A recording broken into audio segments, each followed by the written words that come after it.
welcome to the Alumni House podcast. My name is Matt I'm the Quacker. Quacker. Glad to have you back in the house tonight. Okay, so apologize for being so late and apologize for what will likely be a very short episode. I have been a little under the weather, and so Quacker was patient, and so we're going to do our best to fly through this. But we had a really crazy week in college football.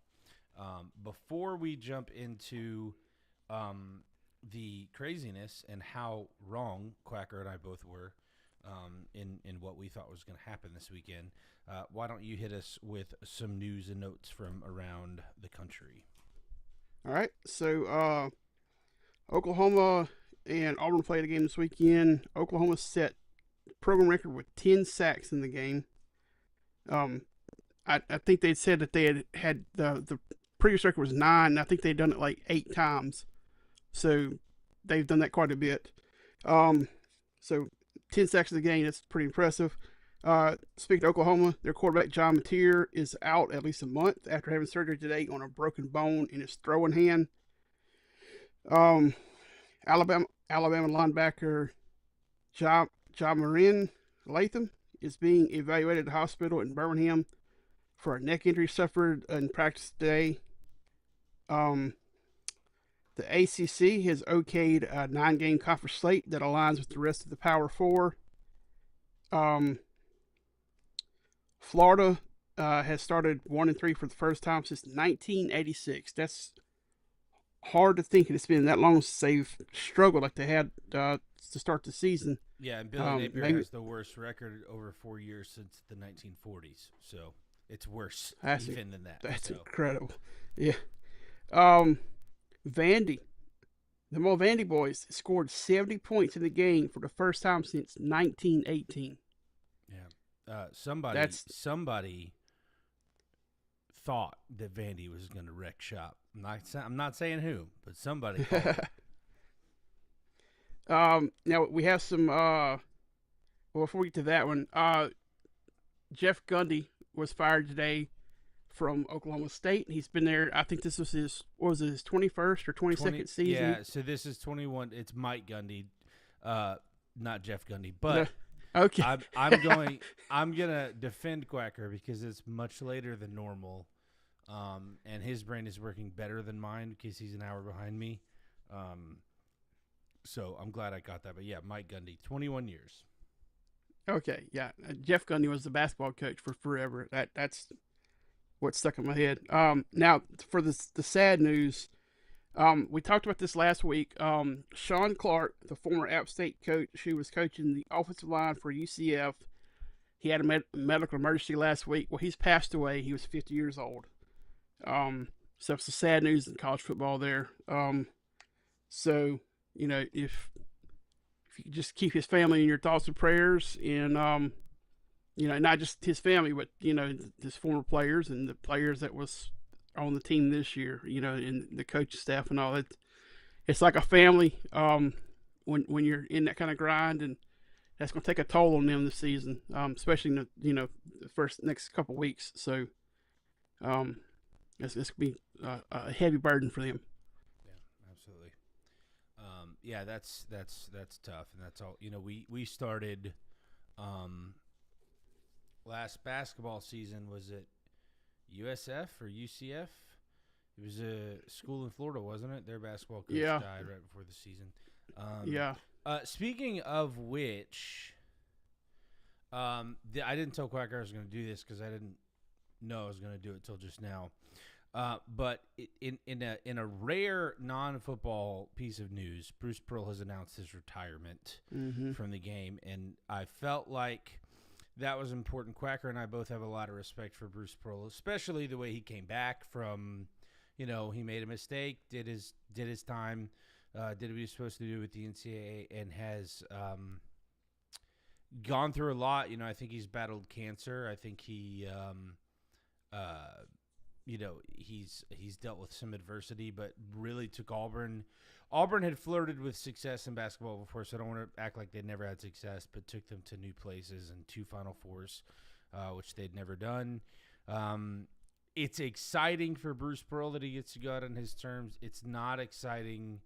It's a little bittersweet because you want to see a guy like that win a title. Yeah. So we won't spend a ton of time on it. Quacker and I, leading into the basketball season, will probably, we may spend a little more time on it. But he's a great and worthy sports figure to talk about. So I wanted to just mention that. Mm-hmm. And his son Steven will be assuming the role. He was the head coach in waiting, which is the only scenario like that I've seen in basketball. I've seen that a lot in football, but that's the only one I've seen in basketball. So yeah, I did see a post from the Florida coach. Is it Todd Golden? Is that his name? Todd Golden, yes. Yeah, where he was talking about how he was happy about I think his name is Stephen Pearl, Stephen Bruce's Pearl. son. Yeah. They're like best Apparently friends. they're good friends. Yeah. Yeah, so he's really excited about that and was congratulating him on that. I think I saw that today. So Yeah, and I hope he does good. You never know. You never know when you have someone from a coaching tree if they're going to do good or not. But Todd Golden was from Bruce's coaching tree, so you would figure that Steven, even though he's his son, would probably also be successful. But you never know. I mean, Nick Saban, the greatest to ever do it, has had 3 successes and arguably only one like uber success, and I'm talking about Sark, Kiffin, and Kirby Smart, and Kirby's the only one who's punched through and won a title. I'm sure Jimbo. Jimbo's not a success. Like Jimbo had one good year with lightning in a bottle, but if you look at his record versus his recruiting, what he did less with more than anybody in the country over the entire time he coached at both places. Yeah, Jimbo's not a success. Jimbo's probably a good guy, but if you give me Kelvin Benjamin and Jameis Winston and who was the guy in the defensive back, Jalen Ramsey, and some of those guys, like, of course you're going to win a title. And then they got blown out the next year. Anyway, yeah. So I don't consider personally. I guess you could consider Jimbo a success. I don't. I think Jimbo and Muschamp are identical. They're both great coordinators, and that's where they should have stayed. But personally, okay. So anyway, I derailed that, but we really are gonna absolutely fly through this. So at the end of the show, we're gonna unveil our updated standings and season record for our picks. And I'll just go ahead and spoil it for you a little bit. It's not good, so don't get your hopes up. But first, before we do that, there's a handful of games we're going to talk about. So Arkansas State and Kennesaw State. This is a game that it was really good, but it was really weird. So let me preface this by saying the whole weekend was weird. This was a weird weekend. Mm-hmm. Like, look no further than the box score and the stats of the Florida-Miami game to understand that encapsulates the whole weekend. I don't think either offense had over 250. One offense had less than 150. The other had less than 250. Whole weekend. So anyway, I digress. Kennesaw State scored 3 touchdowns in the first quarter. And then Arkansas State scored 3 touchdowns over the next 3 quarters. And Kennesaw State punched one in the third quarter to win 28-21. The reason I built that up the way I did is because that is literally that's going to be a theme throughout this podcast is how weird and odd some of these games played out. So what were your thoughts on this one? This is, I think, Kennesaw's second or third year of playing football at this level. So to go in, well, I mean, they hosted, but to go in against another group of now 6 school, no, I'll be from a different conference, and get a good home win, pump up their crowd of, I think, 10,000 fans. they're 2-2 on the season. That's a good start. To me, it was just Arkansas State's one of those programs. They can get kind of hot and rip off a few wins in a row. It doesn't look like they're going to do that this year, but I mean, their quarterback had 300 yards passing and also had another 100 yards rushing all by himself. So he kind of carried the show for the Owls here. But I mean, 21 in a quarter. They almost scored all they needed in that first quarter. I'd like to see a little more consistency out of Kennesaw State, though. I know, stepping up a level, it takes a couple of years to kind of get to where you need to be, where you are a consistent program like that. But it's a good win. They're only need 4 more, and they can go bowling this year. Yeah. That is true. All right. So, speaking of teams that are new to the top flight,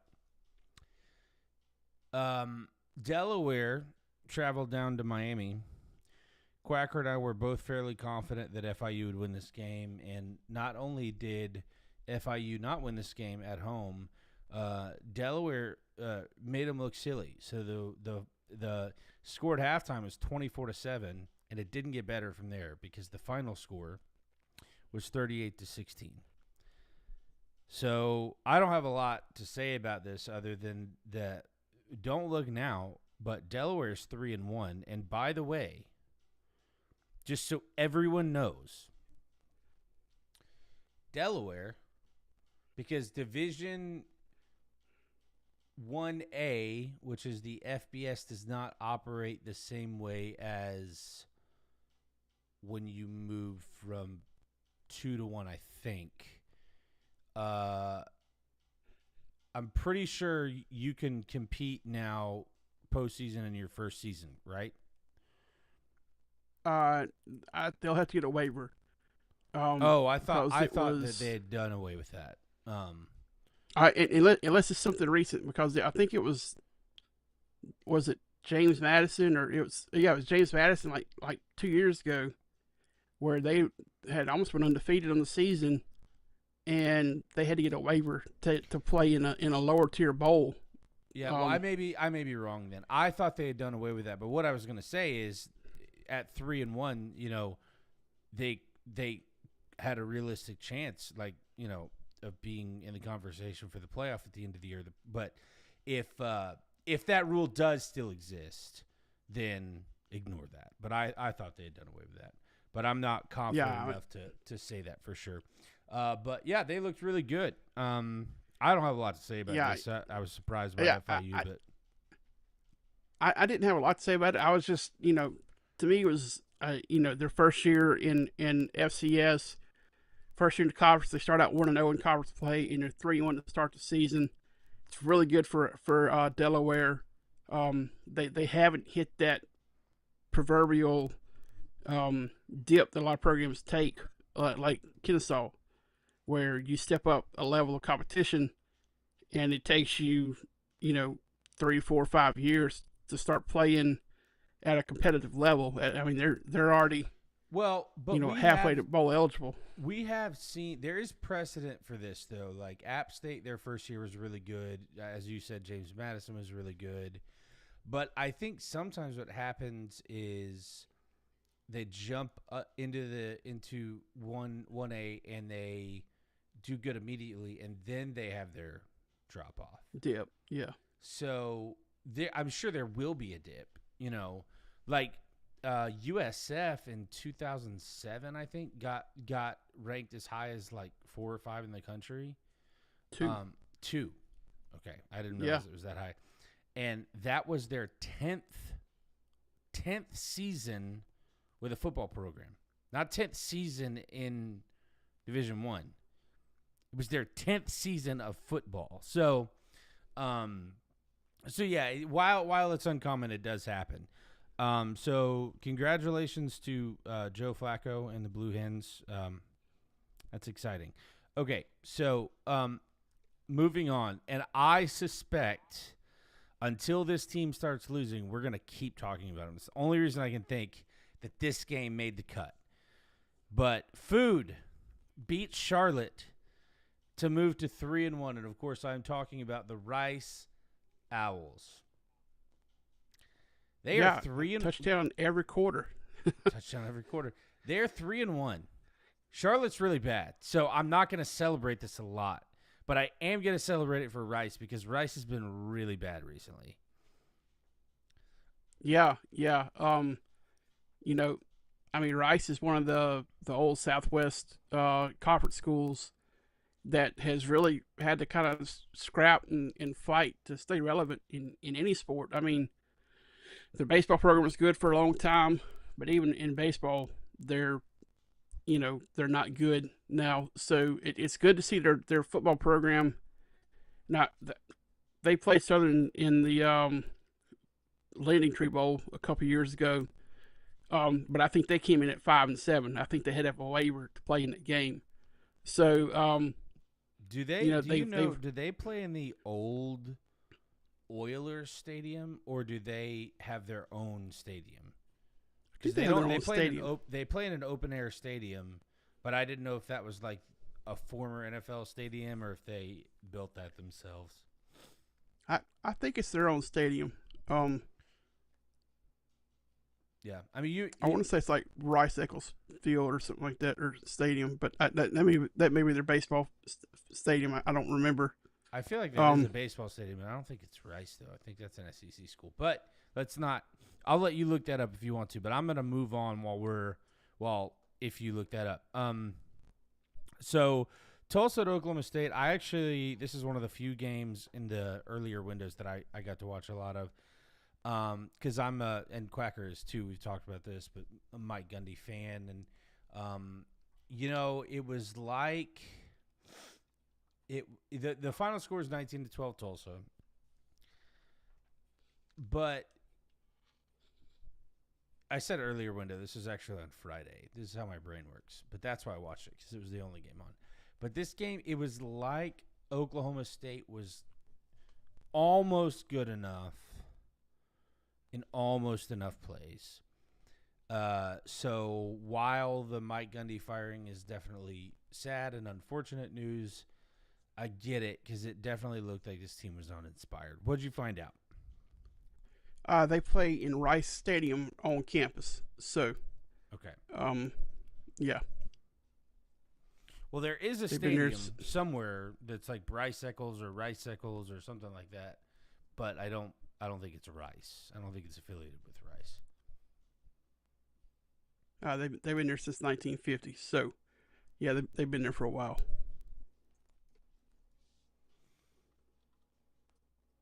Okay. All right. So, did you get a chance to see any of the Oklahoma State Tulsa game?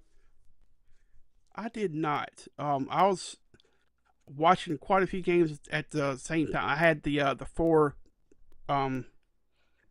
screen thing going on the ESPN app. This was not one that was offered. This was Friday night. Oh, no, I was working Friday night. I was on the road all day and all night. So you were right that it is Rice Eccles. I was right that it is a stadium that's not Rice. But I was wrong because I said it was a baseball stadium. It is the home of the Utah Utes, and it is Rice Eccles Stadium. Yeah. All right. Yeah. So continue. I was actually listening to my high school Friday night. I forgot this game was on. But I mean, Tulsa was kind of in control the entire time. I mean, 150 yards rushing from their running back, over 200 yards passing from their quarterback. For Rice. We were talking about Rice too much. For Tulsa, for the Golden Hurricanes. It's sad to see Gundy go out like this. He's forever been one of those coaches that you just you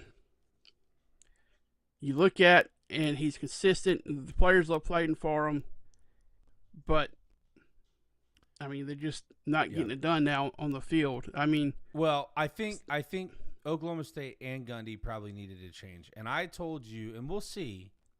I told you and our listeners last episode that I feel like he will ride off into the sunset, go the way of Les Miles, post Kansas Les Miles, and let that be that. But I've heard a lot of people talking about, even before he got fired, that if he were to leave Oklahoma State, he could get a job immediately. So I think it seems likely that we'll hear his name again next year somewhere. Heck, he might wind up at the next school we're going to talk about. If my guy leaves. But I am, of course, talking about Arkansas and Memphis. And I say my guy. Sam Pittman's not my guy, but on this show, I am the Sam Pittman apologist. So they went to Memphis, and Memphis, of course, is undefeated, and Arkansas at the time was 2-1. Really good game. The problem is Arkansas just sort of fizzled out in the second half. Only 3 points to show for it, and lost the game by a point, 32-31. Yeah, and they had a chance to win, but they've had fumbles 2 weeks in a row, like driving down with a chance to score. And Memphis has capitalized on some mistakes that the Arkansas defense made, and ultimately that the running back made. Yeah. Of course, it looked the ball was punched out when he was kind of going forward. It was almost like he was like jumping or something like that, or being tackled. Yeah, Sam Pittman needs to call Billy Napier so he can get good advice on how to not fumble. That was a joke. Don't take any advice from Billy Napier. Yeah. All right. So, good game. Not the result I wanted because I like to cheer for Sam Pittman. It is what it is. Memphis wins the game. This does put Memphis squarely in the driver's seat for the group of 6 playoff spot. I think they have I think it's like a 38% chance to making the playoff now. Okay, but I don't know. They may be in terms of the current mathematical numbers, but you can't tell me their wins are better than South Florida's wins. Because they're not. Like no. That, or South Florida's loss, even though it was a big loss. And South Florida's is undefeated in conference, or has yet to play a conference game, one or the other. They have yet to play a conference game. I'm looking now. But my point is there's 0 games back in the American. So maybe the current mathematical numbers suggest that Memphis is squarely in the driver's seat, but they're not. Because all things being equal, if neither of them lost the game, I don't know how you put South Florida behind Memphis. Because of their non-conference schedule. Yeah. All right. So really, really quickly, another really good game. I didn't get to watch this, so I'm going to let you drive it. But the Roadrunners from Texas San Antonio went to Colorado State. I believe that's in Fort Collins, and snuck out with a 1-point win, 17-16. Real quick, Memphis and South Florida play. So, whoever wins that one will probably be in the driver's seat. Yeah. I think this is. I thought it was Colorado Springs where they played, but maybe. I don't. Yeah. I don't really know. I thought it was Fort Collins, but I'm not an expert on Colorado State. I'm not either. I know they're Rams and they're green and gold. But yeah, I mean UTSA. No, it's Fort Collins. Okay. Okay. Yeah, I just looked. Maybe it's the Air Force Academy. I'm thinking Air Force Colorado is Springs. Colorado Springs. Okay. Yeah. So. Yeah. I mean UTSA, like you said, it went in and they snuck out a win. I don't know at the end of the season how good this win will be, but it gets them, one step clear. They're at 500 right now. That's for most schools, that's the worst case scenario for the end of the first month that you want to have is 500. If you stay 500 throughout the whole season, you're bowl eligible. nobody wants to just be bowl eligible though. I mean, you're wanting to, win your conference, win your division, have a chance to play for your conference title, I don't know. play for a championship. I think Clemson and Florida would take 500 right now. Yeah, yeah. You're not wrong there. The McCown, he keeps lighting it up, man. For UTSA, had a 74-yard touchdown pass. And then it says they stopped the 2-point conversion try at the end to stop Colorado, because Colorado State scored 2 touchdowns there in the fourth quarter, and they stopped the 2-point conversion there to preserve the victory. So good on UTSA, making the trip out to Colorado and coming back with the win. I'm sure it's probably on with the conference play at this point. So, from here on out, it's very familiar opponents going forward for the Roadrunners. Yeah, for sure. All right, so we're gonna fly through the rest of these until we get to the end, because I want to spend a little bit of time on our season records. But jumping over to the Sun Belt, Troy at Buffalo. Did you get a chance to watch this one? I did not. Troy made the long trip up to Buffalo, came home with a 4-point victory. So good on them. They're easing into conference play. And coming in 500, but hey, it's a good road win for them. Yeah. All right. So yeah, agreed. So Lafayette went to and by the way, I'm reading Quacker's notes.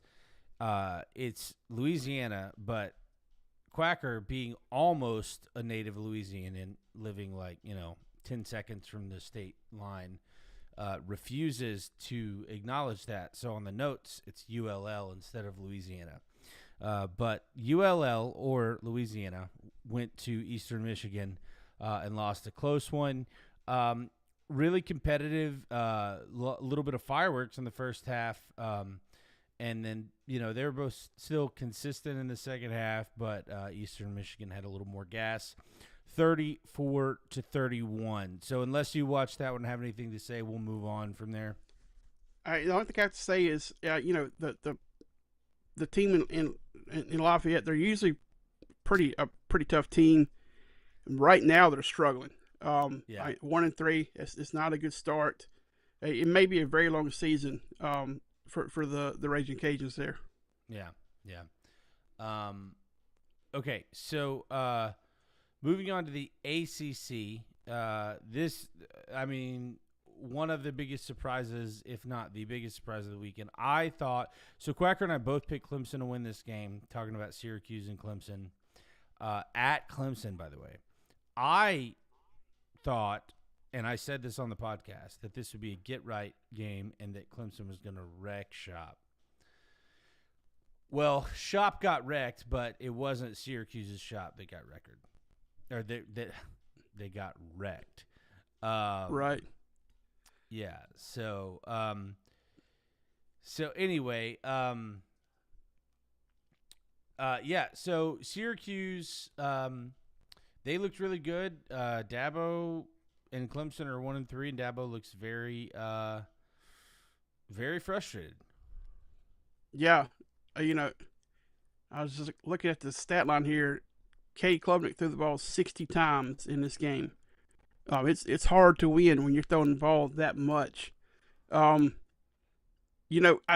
Syracuse, they were just in control of the game the entire time. Like, you never felt like Clemson had a chance of getting back in. I mean, I watched this whole game, and I never felt like Clemson was ever actually in the game. And it was one step forward, 2 steps back the whole time. Big game mistake, big game penalty, and so I don't have a lot to say about this. Here's what I think. I think Clemson and Dabo are headed for a divorce, and I think the reason is similar to Gundy. I feel like, we've all seen the memes about generational quarterbacks If Dabo doesn't have one, he's not a good coach. That's starting to kind of prove true, except I think that he kind of ruined Klubnik because Klubnik was really good. I actually think the secret sauce might have been Brent Venables, because while they weren't as good, Venables last year or two, you can pretty much trace the downfall of Dabo's Clemson to Venables leaving pretty closely. So here's the thing. Clemson looked good. Syracuse looked good. Clemson didn't. That's what it is. And I think we're probably going to be, at the end of the season, talking about who Clemson's next coach is. And by the way, I for all of my – if you're a Clemson fan, I don't want to bust your bubble, but I don't know that Clemson is a place that's going to attract like a huge name. Maybe because they did win one national championship, I think, before Dabo, but I just don't know. I'd be really curious, because for those of you who don't remember, Dabo was the interim after Bowden was fired in like 2007 or 2008 or something like that, and did good enough to get the job. And I remember thinking back then, I was like, wow, what a mediocre hire to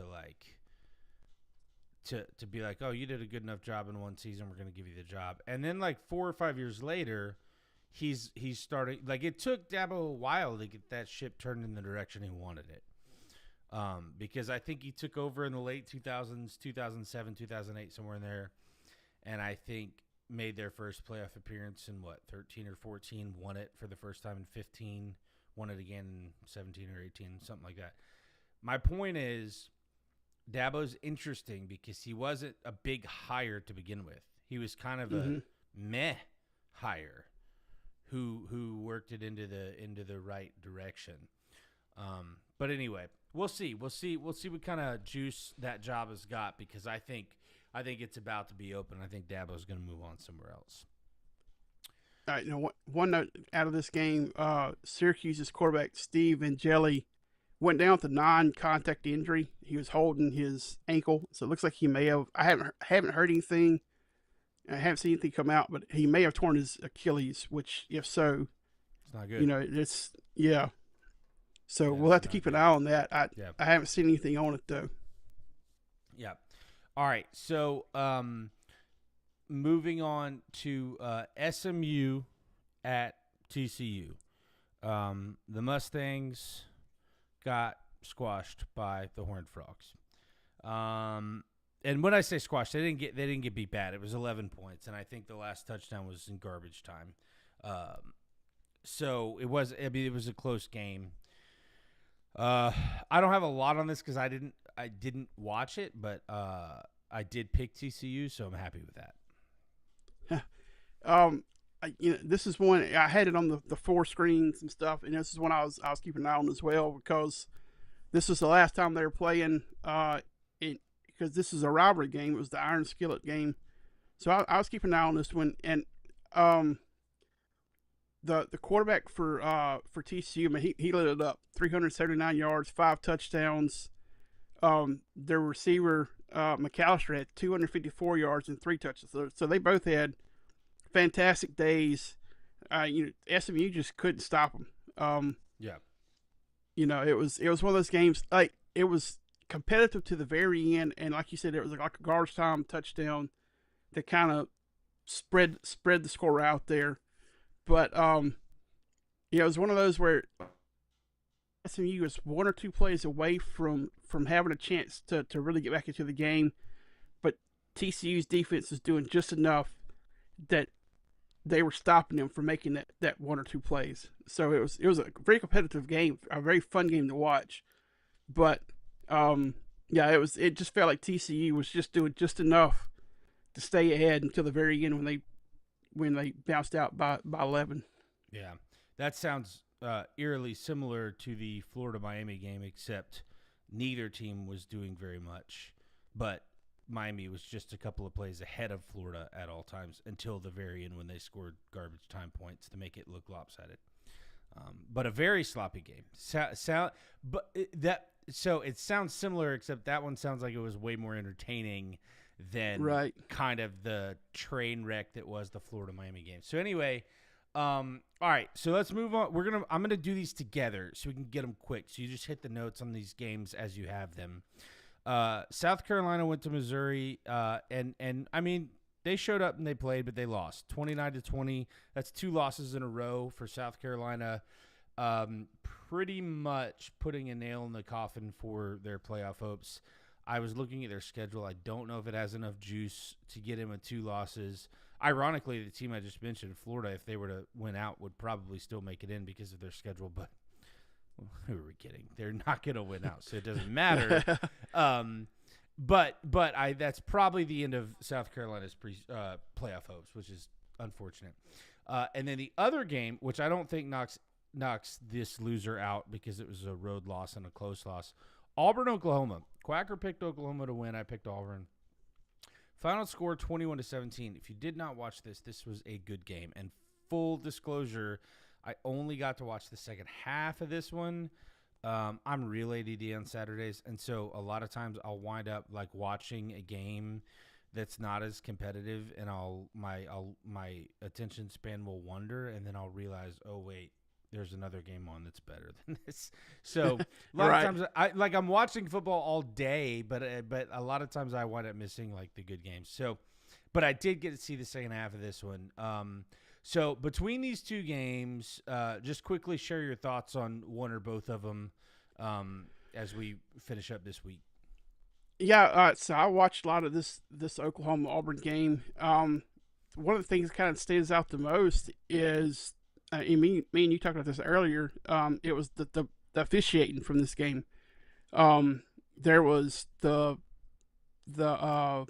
missed personal foul against Oklahoma where they scored a touchdown. They had a wide receiver acting like he was running up the field, but he stopped right before he got to the sideline, and they snapped the ball, and he was wide open because Auburn thought he was going off the field, and that's a personal foul against the team.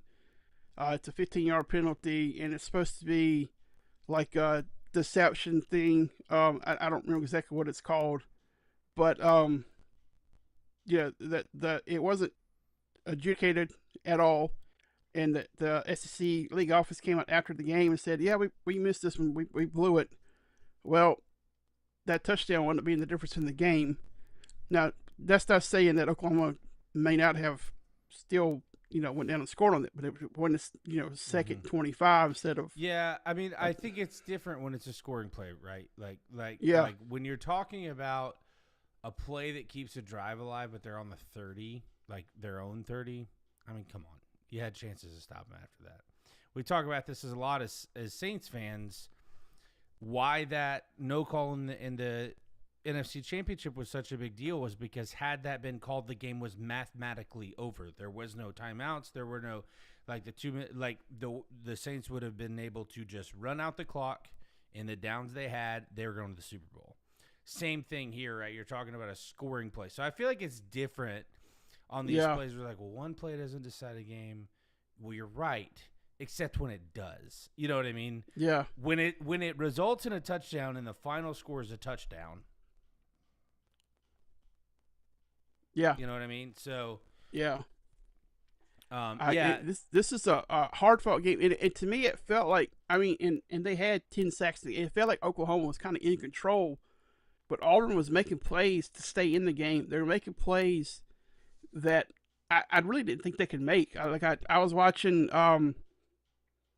Arnold, and I wasn't impressed with the way he was playing. He was holding the ball too long. A lot of the sacks were on him because he just wasn't getting. Yeah, I think he was over emotional. I mean, he was returning home, or returning back to where he played last year, and I think there was a lot to that. But here's what I took away from the half that I watched. Oklahoma's really good. They're for real as advertised, but so is Auburn. And I think Auburn is, they look like they're kind of getting in, Hugh Freeze is getting into his niche. Like I think most rational people thought he would. Right. Because he's a good coach. Everywhere he's been a winner. So where was he at before Ole Miss? Um, Arkansas State, I believe.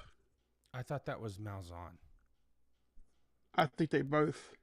Oh, I thought he was. Okay, I thought it was somewhere else.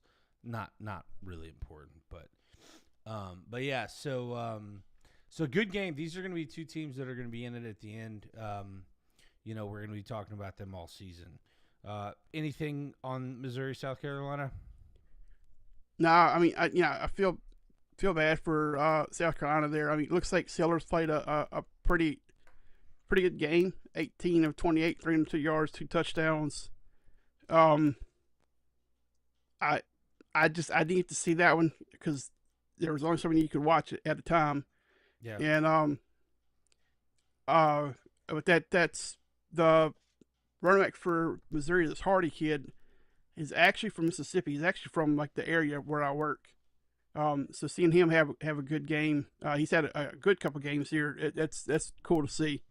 But outside of that, I was really hoping for South Carolina to have a playoff type run this season just for Shane Beamer because I like Beamer. I want to see him do good. Mm-hmm. South Carolina had a whole lot to cheer for in really the entirety of their program. So it'd be cool to see them actually have a great season. But Yeah, but and they can still have yeah. they can, Go ahead. they can still have a 9-10 win season. But it's just will it be enough to get them in the playoffs? I doubt it.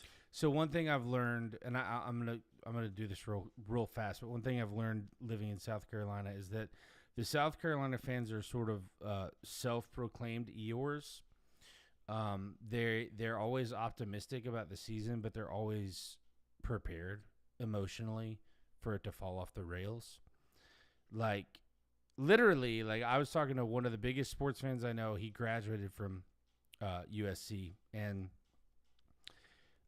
he was like, I asked him, I was like, sorry about the game, man. He goes, I just turned it off at halftime. I got better things to do. And that sort of encapsulates like the South Carolina fan is they're very realistic, at least the ones I know. But the South Carolina fans and Clemson fans and a few other SEC fans that I know from that are fans of other teams that are not doing good have come together in my area and decided that they are going to collectively just be honorary Oregon Duck fans for the rest of the year because none of their teams are doing good. All right, so this is something that we've been kind of talking about doing. Well, we started last week, and we didn't keep track of weeks 1 and 2. So this is just covering weeks 3 and 4. But so our season record segment we'll do every time we do a review episode. So as of last week, our season record was Quacker had 9 of 13 picks correct, and I had 7 of 13 correct. Last week's total, we picked 12 games. Are you ready for how bad? I have not told Quacker what these totals are. So, last week, you picked 3 of 12 games correct. Sheesh. And I picked 4 of 12 games correct, which brings our new season total to Quacker is leading by 1, 12 of 25, and I am at 11 of 25. So we're both going to have to pick it up quite a bit, but we did very bad. We just quickly in summary, we both missed on Louisiana Tech, which admittedly was probably a homer pick for us. Delaware, we missed on. I got UNT. Quacker picked Army. He missed on that one. We both got Ole Miss correct. Both missed on USA. Coastal Carolina won that game. We both got Vandy right. However, I will say, even though this is petty, Quacker felt like Georgia State was going to hang in this game. But that's okay. It doesn't matter because we both picked Georgia State to lose. Syracuse at Clemson, we both picked Clemson, and I picked Clemson to run away with it, and I was really wrong about that. I picked SMU, Quacker picked SMU, and I picked TCU. I got that one. We both missed on NC State. We both no, Quacker got Oklahoma right. I picked Auburn. Both missed on South Carolina. Both missed on Florida. We didn't talk about that game. It was weird. It was ugly. I don't think either team is proud of anything coming out of that one. So, any final thoughts as we wrap up week 4? No, it was a weird week. Just a lot of odd games, a lot of odd scores. And I mean, there's some really good games, but it was just one of those weeks. It was at the end of it, you're like, huh? I mean, just let you go and huh? Yeah. It was. I don't know how else to describe it. Just one of those where you're just like, well, that was a weekend. Yeah. Well, you're not wrong. It was weird for sure. All right. So, where can people find the show? You can find the show on Facebook at Auburn House Podcast. You can find us on X at Auburn House Pod. And we're on Instagram at Auburn House Podcast, Twitch at Auburn House Podcast, and YouTube at Auburn House Podcast. Yeah, all the places. So you can find, that's it. Sorry, I forgot that our handles are on the screen now. So if you can't read, don't bother looking us up. I'm just joking. Hey, thank you guys for joining us this week. We don't forget tomorrow night, Southbound and NFL podcast. And then we'll be back on Thursday with our week 5 preview. Hope you guys have a great week, and we will see you next time.